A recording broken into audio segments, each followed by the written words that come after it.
Fairfax High School has been serving Los Angeles for almost a century now.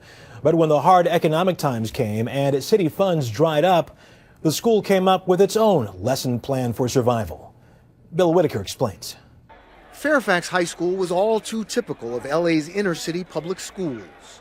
It was in disrepair, run down. With a relentlessly shrinking budget, $2.5 million cut since last year.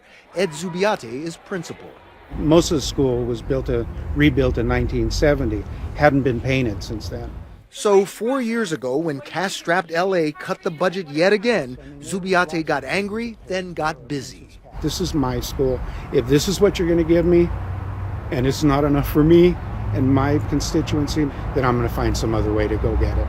Taking a page from the private school lesson plan, he hired a director of development, Joyce Clyfield, to beat the bushes and raise funds from outside sources. Welcome, class of 1960. She's reaching out to alumni for donations. You are the first ones to see our brand new development and alumni office. And local businesses. We really need your support because we're looking at 50 kids in the classroom, and you can't learn that way. With their support and money Clyfield rounded up from state and federal education grants Fairfax hadn't tapped before, the school has raised $15 million in 4 years. Funding this dance program, this newly renovated auditorium. This is the football field today.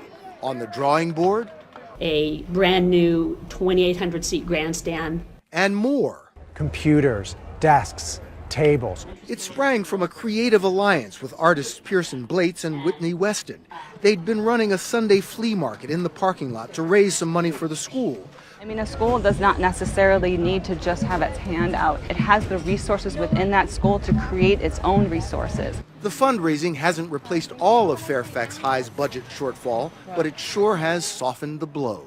It feels like, well, we are needing to reinvent how things are done, and maybe this is the way to do it. A survival lesson for public schools in hard times. Bill Whitaker, CBS News, Los Angeles.